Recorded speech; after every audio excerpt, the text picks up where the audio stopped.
Ladies and gentlemen, welcome to NWA The Devil and I 2026.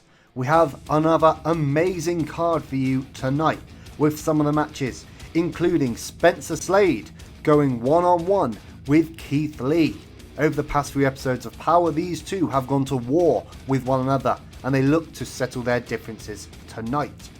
We will also see the NWA World Heavyweight Championship on the line as Bishop Dyer once again defends against Dozer. These two have faced before, with Bishop Dyer retaining his championship, but can Dozer finally win the big one here tonight at the Devil and I? And in our main event of the evening, we will see a three-way for the NWA World Women's Championship as Yuka Sakazaki defends her championship against the former champion Kenzie Page and the new challenger of Masha Slamovich. Which of these three women will be walking out of the Devil and I as the NWA World Women's Champion? We'll find out this and more tonight at the NWA The Devil and I.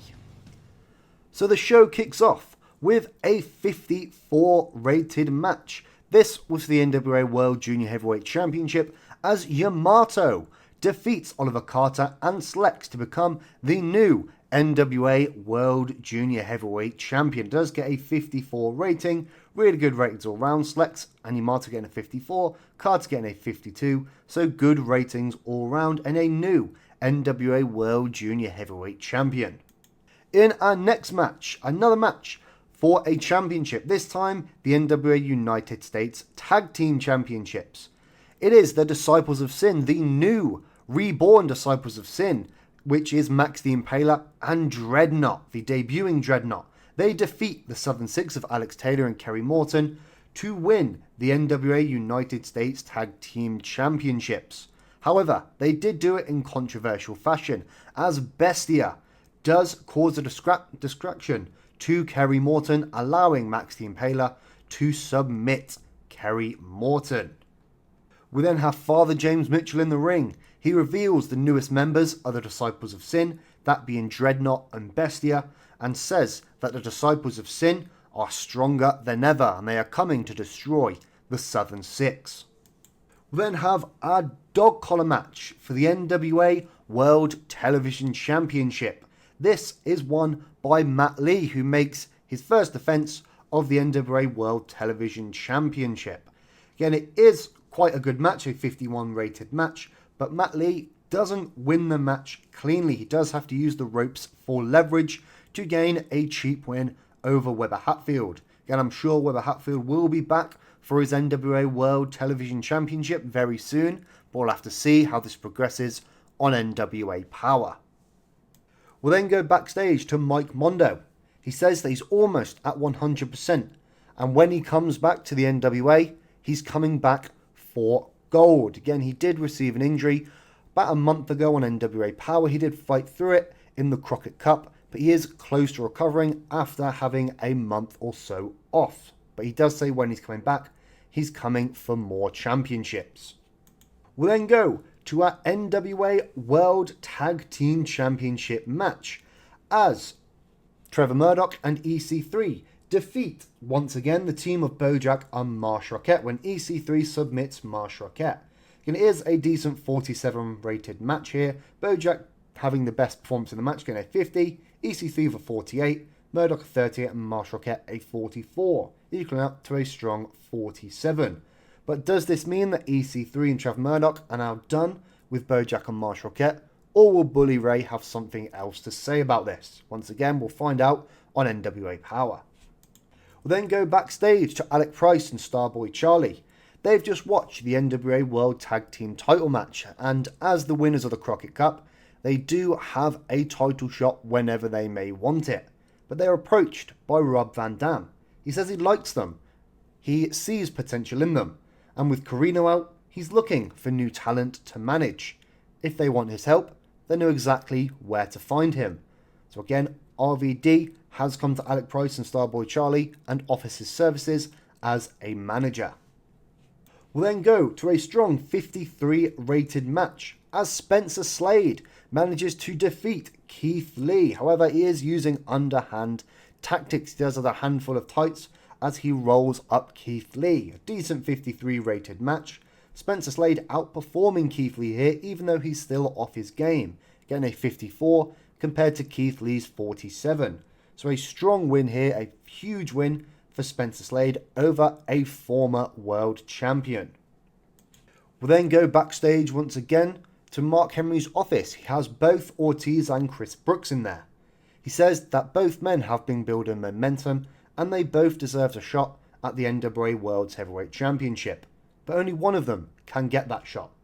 To settle this debate between them, he makes a ladder match for NWA The Kids Aren't Alright, which is the next pay-per-view that will come to you. The winner of this match will get an NWA World Heavyweight Championship match at NWA 78, the biggest show of the year. So it'll be a ladder match at the next show to then go on to face Bishop Dyer or whoever may be the NWA World Heavyweight Champion by the time NWA 78 rolls around. In our next match, an excellent 63 rated match for the NWA World Heavyweight Championship. Bishop Dyer once again defeats Dozer very cleanly here with the End of Days. Really good match here. Good performances for both. Bishop Dyer getting a 59, Dozer is 66. But it does mean that Dyer has defeated Dozer for a second time now, meaning that he could move on to another challenger. Again, where does this leave Dozer? We'll have to see as we go on to NWA Power. But now we'll move on to our main event, a three-way dance for the NWA World Women's Championship. And in an excellent 77 rated match, Masha Slamovich defeats Yuka Sakazaki and Kenzie Page to become the new NWA World Women's Champion. Again, she only arrived last month at the Crockett Cup. She has become the new NWA World Women's Heavyweight Champion, ending Yuka Sakazaki's reign very short. Again, an excellent 77 rated match here, one of the best matches in the entire series. But the show is not quite over yet, as Masha Slamovich is celebrating. Somebody very familiar appears on the ramp. And this person is Lexi Cabrera. She appears on the stage, formerly known as Alexa Bliss in the WWE. She's here in the NWA, and she makes it extremely clear that she wants the NWA World Women's Championship.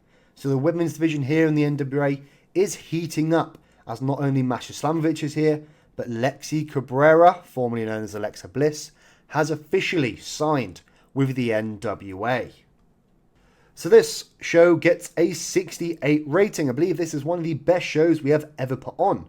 It increased our popularity in 38 regions. Again, I believe either TNA or NXT have risen to medium size. That's why our broadcast qualities or broadcast penalties aren't as bad anymore. But this is the best show we have ever put on, with one of the best matches ever to main event it. But we'll see how much money we made and where those popularity growths were. So we will be praising the three women in the main event. So we'll see how they react to this. Kenzie Page is very happy, so is Yuka, as is Masha Slamovich. We'll look at our financial report.